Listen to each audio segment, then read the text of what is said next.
நம்பிக்கை நம்பிக்கை நம்பிக்கை நம்பிக்கை இல்லாமல் நாளை இல்லை. ஜெயந்தி, நீங்க சந்தோஷமா இருக்கியம்மா? அண்ணா, இனிமே நீயும் அப்பாவும் என்னை பத்தி கவலையே பட தேவையில்லை. அவர் என்ன ரொம்ப சந்தோஷமா வச்சிருக்காருண்ணா. இன்னைக்கு காலையில கூட அவர் என்ன கோயிலுக்கு கூட்டிட்டு போனாரு. அண்ணா அண்ணான்னு எப்பவும் என் காலை சுத்தி சுத்தி வந்துட்டு இருப்ப. திடீர்னு நீ என்னை விட்டு பிரிஞ்சதும் எனக்கு அப்படியே பைத்தியம் பிடிச்ச மாதிரி இருக்குமா. அதான் உன்னை பார்த்துட்டு போலான்னு வந்தேன். அண்ணா, இனிமே நீ அண்ணி கிட்டதான் ரொம்ப அன்பா இருக்கணும். சீக்கிரமா ஒரு குழந்தை சத்தம் நம்ம வீட்டுல கேட்கணும். உனக்கு தான் பொம்பளை பிள்ளைன்னா ரொம்ப பிடிக்குமே. சீக்கிரமா ஒரு பாப்பாவை பெத்து என் கையில கொடுத்துரு. இல்லம்மா, முதல்ல உனக்கு தான் ஆம்பளை பிள்ளை பிறக்கணும். அதுக்கப்புறம் தான் நான் பொம்பளை பிள்ளை பெற்றுப்பேன். ஏன்னா நீ நான் சம்மந்தி ஆகிறதுக்கு இதுதான் வசதியா இருக்கும். மாப்பிள்ளை உள்ள இருக்காரம்மா? இல்லண்ணா, அவர் ஆபீஸ் போயிருக்காரு. கொஞ்சம் அத்தை இருக்காங்க, கூப்பிடுறேன். வேண்டாம்மா, நான் வந்தது அவங்களுக்கு தெரிய வேண்டாம். உன்னை பார்க்கணும்னு தோணுச்சு, அதான் வந்தேன். நான் வரேம்மா. அப்பாவை கிட்டதான் சொல்லுண்ணா. பத்திரம். ஆ.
எதுக்காக இங்க வந்தீங்க? பாவம், உங்க அப்பா அங்க தனியா படுத்துட்டு இருக்காரு. துணைக்கு போய் படுத்துக்கங்க. என்ன கோவப்படுறாருனா? கோவமா? எனக்கு எந்த கோவம் இல்லையே. அப்பாவுக்கு அந்த மாதிரி இருக்கும்போது நான் எப்படி? ஏன் இன்னைக்கு உங்க அப்பாவுக்கு ஒரு வலியும் இல்லையா? அருணா, இங்க பாரு, நான் சொல்றது கொஞ்சம் கேளுமா. நேற்று அப்பா ஒன்றும் என்னை கூப்பிடல. நானா தான் அவர் அங்கே இரும்பிட்டு இருக்காருன்னு போனேன். இப்படி அவரை கவனிக்காம விட்டா அவரோட வீசிங் ப்ராப்ளம் அதிகமாகி அப்புறம் மூச்சு விடுறதுக்கே கஷ்டப்படுவாரு. சரி, டெய்லி இதே ப்ராப்ளம் தான் இருக்கும். அதுக்காக? அருணா, என்ன சொல்ற நீ? இத்தனை வருஷம் எங்களை கஷ்டப்பட்டு வளர்த்துருக்கார். எனக்கு என் அப்பா தான் முக்கியம். அப்போ என்ன எதுக்காக கல்யாணம் பண்ணிக்கிட்டீங்க? பேசாம உங்க அப்பாவோட சேர்ந்து குடும்பம் நடத்த வேண்டியதானே? அருணா, உங்க அம்மாவை பார்க்கணும்னா கூட நீ அப்பாயின்மெண்ட் வாங்கி பார்க்குற. பெரிய இடத்துல பிறந்த பொண்ணு நீ. ஆனா நாங்க அப்படி இல்லை. ஒரு சாதாரண குடும்பத்தை பிறந்தவங்க. எங்களுக்குலாம் ஒருத்தர் மேல ஒருத்தர் வச்சிருக்கிற பாசம் தான் ரொம்ப முக்கியம். முதல்ல அதை புரிஞ்சுக்க நீ. அப்போ எங்களுக்கெல்லாம் பாசமே இல்லைன்னு சொல்றீங்களா? அப்படி நான் சொல்லவே இல்லையே.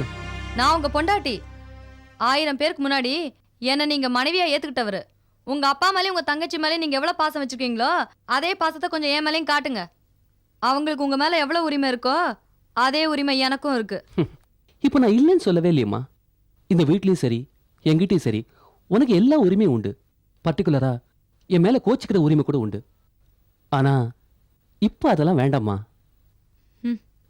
சரி இரு, நான் விளக்க அணைச்சிட்டு வந்துடுறேன். ஐயோ வேண்டாங்க, பாவம். இப்பதான் உங்க அப்பாவுக்கு இருமல் இல்லாம இருக்கு. விளக்க அணைச்சிட்டீங்கன்னு வச்சுக்கோங்க, மறுபடியும் இருமல் வந்தாலும் வந்துடும்.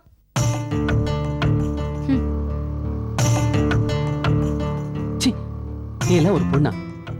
வயசுல பெரியவங்க கூட பார்க்காம இப்படி எல்லாம் கேலி பண்ற? உடம்பு சரியில்லாத மேல கொஞ்சமாவது கருணை காட்டி.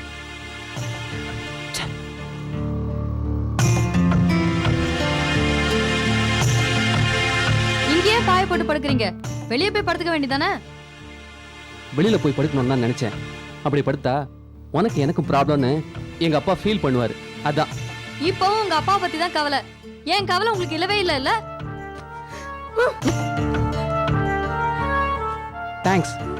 Good night.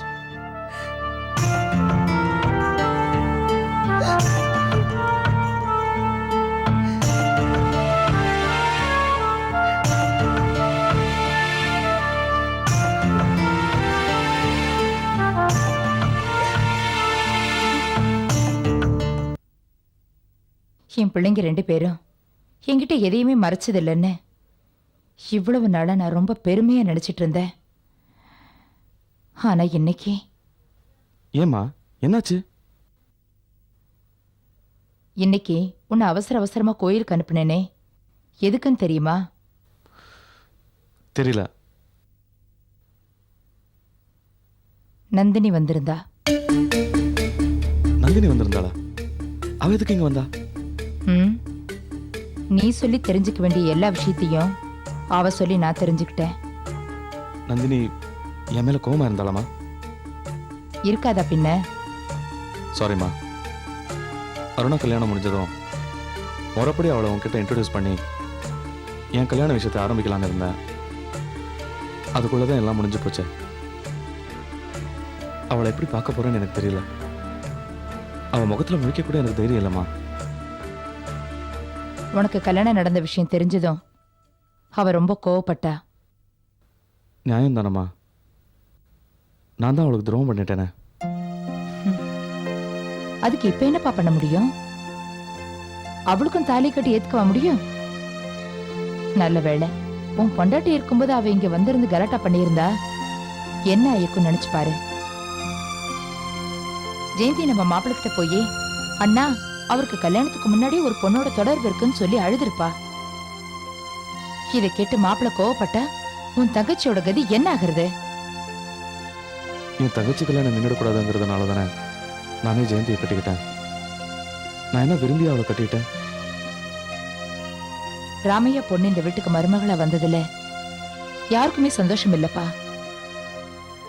நீ நினைச்ச மாதிரி ஒரு வாழ்க்கை உனக்கு அமையலைங்கிற வருத்தம் எனக்கு கூட இருக்குப்பா. இந்த வருத்தம் நமக்குள்ள இருக்கட்டும்மா. இந்த விஷயம் ஜெயந்திக்கு தெரிய வேண்டாம்.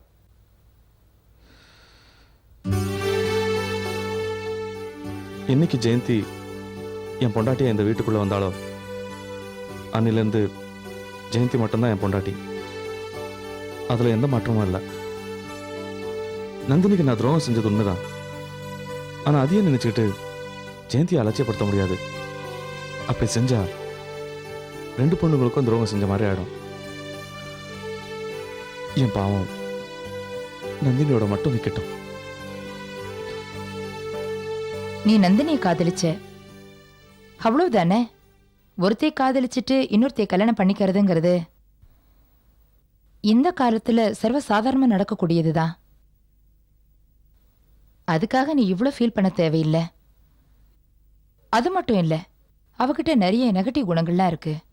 பண ஆசை, பழிவாங்குற உணர்ச்சி, இப்படி எல்லாமே இருக்கு. கொஞ்ச நேரம் பேசினதுலயே நான் அவளை பத்தி நல்லா தெரிஞ்சுக்கிட்டேன். 6 வருஷம் பழகி இருந்தும் நீ அவளை புரிஞ்சுக்காம விட்டுட்டியே. அவ உனக்கு கிடைக்காதது நல்லதுக்குன்னு நினைச்சுக்கோ. நான் ஏற்கனவே ரொம்ப குழம்பிருக்கேம்மா. யார் நல்லவங்க யார் கெட்டவங்கன்னு ஒண்ணுமே புரியல. எதை பத்தியும் கவலைப்படாத. போய் நிம்மதியா தூங்கு. அம்மா இருக்கேன்ல, நான் பாத்துக்கிறேன். ஒருவேளை நந்தினி இங்க வந்துட்டா? வரமாட்டா. ஃபோன் பண்ண சொல்லியிருக்கேன். அவளை நான் பாத்துக்கிறேன். அவ மனசு கஷ்டப்படாம என்ன பண்ணணுமோ நான் பண்றேன். நீ போய் நிம்மதியா தூங்கு. ஓகேம்மா. Good night. Good night.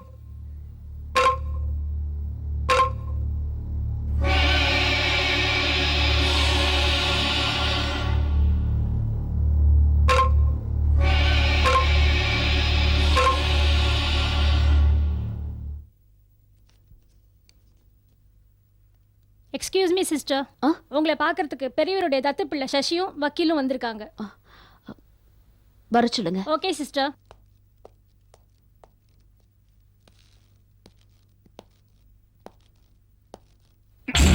உட்காருங்க. ம். எஸ், என்ன விஷயம் சொல்லுங்க. உங்ககிட்ட கொஞ்சம் பர்சனலா பேசணும். நமக்குள்ள பர்சனலா பேச என்ன இருக்கு? இங்கே சொல்லுங்க. ஒரு முக்கியமான விஷயம், அதனால தான். இங்க யாரும் வரமாட்டாங்க, நீங்க தாராளமா சொல்லலாம். சுத்தி வளைச்சு பேசல. நீங்க போட்டுக்கிற ட்ரெஸ் மாதிரி பளிச்சுன்னு சொல்லிடுறேன். ராம் கோபாலுக்கு பல கோடி ரூபாய் சொத்து இருக்கு. அதுல உங்களுக்கு ஒரு ஷேர் வருதுன்னா நீங்க வேண்டாம்னு சொல்லிடுவீங்களா?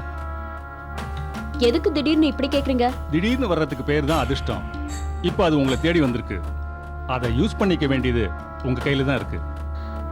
இன்னும் நீங்க விஷயத்துக்கே வரல. பெரியவர் ராம் கோபாலோட கதை முடியணும். அவர் கதை முடிஞ்சா நம்ம வாழ்க்கை ஆரம்பமாகும். அதுக்கு நான் என்ன பண்ணணும்? பெரியவரை நீங்க உயிரோட அனுப்பக்கூடாது.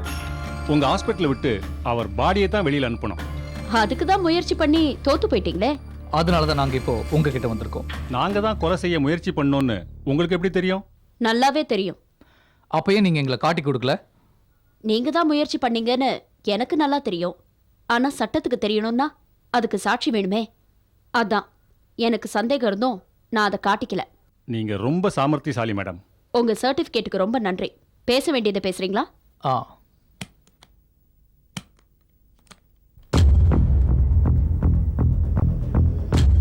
இதுல 2 லட்சம் ரூபாய் பணம் இருக்கு. இது அட்வான்ஸை வச்சுட்டு பெரியவரோட கதையை தீத்துருங்க. மிஸ்டர் சசி, மருத்துவங்கிறது உயிரை காப்பாற்றக்கூடிய ஒரு புனிதமான தொழில். என்னையே கொலை பண்ண சொல்றீங்க? நாங்க கொலை பண்ணா செக்ஷன் இபிகோ 302 பிரகாரம் எங்களை உள்ள தள்ளுவாங்க. அதையே நீங்க செஞ்சீங்கன்னா சிகிச்சை பயனளிக்காம பெரியவர் ராம்கோபால் இறந்துட்டாருன்னு கேஸை திருப்பிடலாம். அப்படி கேஸ திருப்பதான் இப்படி கேஷை கொடுக்குறோம். இதை எடுத்துக்கிட்டு ராம் கோபால் கதையை முடிச்சுனுங்க. ராம்கோபால் சொத்துல உங்களுக்கு ஒரு ஷேர் தரோம். ஏன் எங்களுக்கு ஒரு ஷேர் கொடுங்களேன். என்ன சசி, ஆச்சரியமா இருக்கா? ஏற்கனவே உங்க மேல சந்தேகம் இருக்கிறதா நந்தினி நர்ஸ் எங்களுக்கு இன்ஃபர்மேஷன் கொடுத்தாங்க. கையும் களவுமா பிடிக்கிறதுக்காக தான் இத்தனை நாள் வெயிட் பண்ணோம். எங்களை அரெஸ்ட் பண்றதுக்கு உங்ககிட்ட என்ன ஆதாரம் இருக்கு?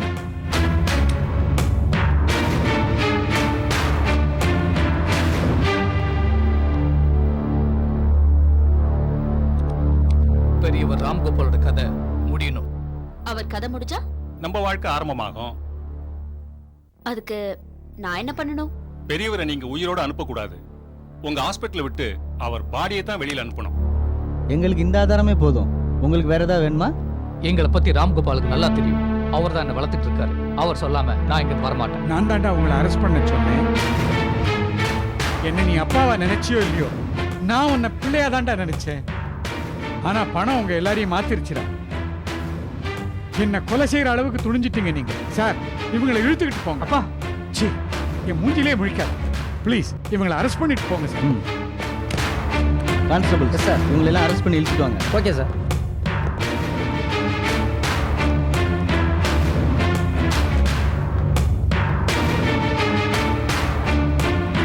ரொம்ப நன்றிம்மா.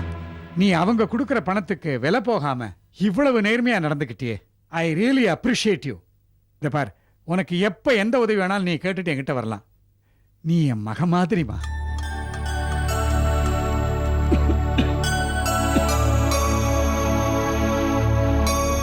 அருணா, எனக்கு காஃபி கொடு. அப்பா காஃபி கொடுத்தியா? என்னப்பா இது? நீங்க என்ன பண்ணிட்டு இருக்கீங்க? அருணா எங்க? இருக்கட்டும்பா, என் பையனுக்கு நான் காஃபி போட்டு தரக்கூடாதா? ஏன்பா, புகை இருந்தா உங்களுக்கு ஆகாதுல்ல.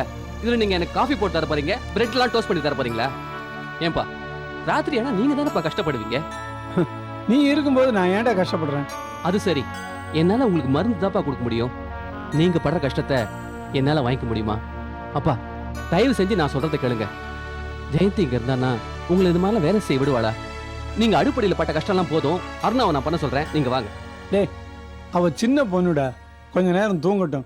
வசதியா வாழ்ந்தவ வேற, டிஸ்டர்ப் பண்ணாத. அப்பா, அவ பணக்கார வீட்டு பொண்ணா இருந்தா நமக்கு என்னப்பா? நம்ம வீட்டுக்கு வந்ததுக்கு அப்புறம் அவ நமக்கு ஏத்த மாதிரி இருக்கணும். உங்களுக்கு உதவியா இல்லாம அவ பாட்டு படுத்து தூங்கிட்டு இருக்கா, நீங்க சமையல் அறையில கஷ்டப்பட்டுட்டு இருக்கீங்க. இல்லப்பா, நான் அவளை கண்டிச்சுட்டு வரேன், இல்லைன்னா வேலைக்கே ஆகாது. டேய் பிரேம், இல்லடா. அருணா எப்படி இருந்தாலும் நீ தாண்டா அவளை அனுசரிச்சு போகணும். அவ உன்னை நம்பி இந்த வீட்டுக்கு வந்துட்டா. அவகிட்ட நீ எப்பவும் அன்பா நடந்துக்கணும், தெரிஞ்சுக்க. நீ கண்டிப்பானவன், ஆனா நல்லவன். அதை அவ புரிஞ்சுக்கிற வரைக்கும் நீ தாண்டா கொஞ்சம் விட்டு கொடுத்து போகணும். ஓ சரிப்பா, நானே விட்டு கொடுத்துட்டு போறேன். போதுமா? ஆனா முதல்ல இங்க இருந்து வாங்க. டேய், பிரெட் டோஸ்ட் பாதி ஏற்பாடு பண்ணிட்டேன். மீதியை முடிச்சுட்டா நீ ஆபீஸ் போகும்போது சாப்பிட்டு போகலாம்ல. அந்த பொண்ணு வேற தூங்கி எந்திரிச்சா பசிங்கும். அதுவும் கொஞ்சம் சாப்பிடுமேடா. ம் சரி, டோஸ்ட் பண்ணுங்க, வரேன்.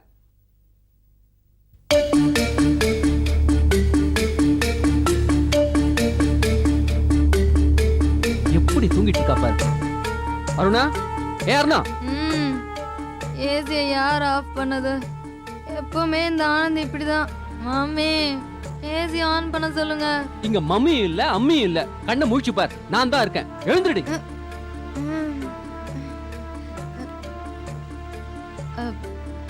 சாரிங்க, எங்க வீட்ல இருக்க மாதிரி நினைச்சிட்டேன். நீ மட்டும் தான் இங்க இருக்க, உன் மனசு உங்க வீட்லயே இருக்கு. எங்க வீட்ல யாரும் என்ன இப்படி எழுப்ப மாட்டாங்க. நான் எப்ப எழுந்துக்கணும் அப்பதான். இங்க பார், இங்க அப்படிலாம் இருக்க முடியாது. நீ பாட்டுக்கு சொகுசா தூங்கிட்டு இருக்க, எங்க அப்பா கிச்சன்ல கஷ்டப்பட்டுட்டு இருக்காரு. உங்க அப்பாவுக்கு என்ன, எப்பவுமே எல்லா தூக்கத்தையும் நைட் தான் கெடுப்பாரு. இப்ப பகல்லே ஆரம்பிச்சிட்டாரா? அருணா, அதிக பிரசங்கத்தனமா பேசிட்டு இருக்க. எங்க அப்பா அங்க கிச்சன்ல கஷ்டப்பட்டு இருக்காருல, நீ போய் ஹெல்ப் பண்ணலாம்ல. இங்க உங்களுக்கு பொண்டாட்டியா வந்திருக்கேனா இல்ல வேலைக்காரியா வந்திருக்கேனா? வயசானவங்கள நாம தான் நல்லபடியா பாத்துக்கணும். என் தங்கச்சி பாத்துக்கிட்ட மாதிரி நீ எங்க அப்பா பத்திரமா பாத்துக்கணும். பேஷண்ட கவனிச்சிடலாம் எனக்கு பழக்கம் இல்ல. எங்க அப்பா பேஷண்டா? ஆமா, அதுல என்ன சந்தேகம்? உங்க அப்பாவுக்கு புகையில நின்னாலும் ஆகாது, மழையில நின்னாலும் ஆகாது, மத்தவங்க சந்தோஷமா இருந்தாலும் ஆகாது. அருணா, நீ வார்த்தைகளை அதிகமா பயன்படுத்துற. இங்க பயன்படுத்துறதுக்கு வேற என்ன இருக்கு? எல்லாம் தெரிஞ்சுதான் நீங்க வந்த.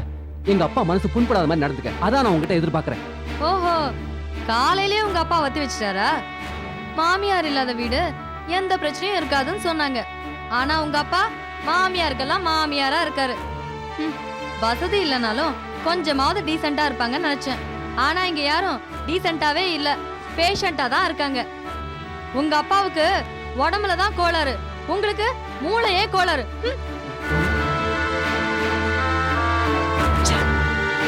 இவெல்லாம் திருத்தவே முடியாது, எல்லாம் என் தலை எழுத்து.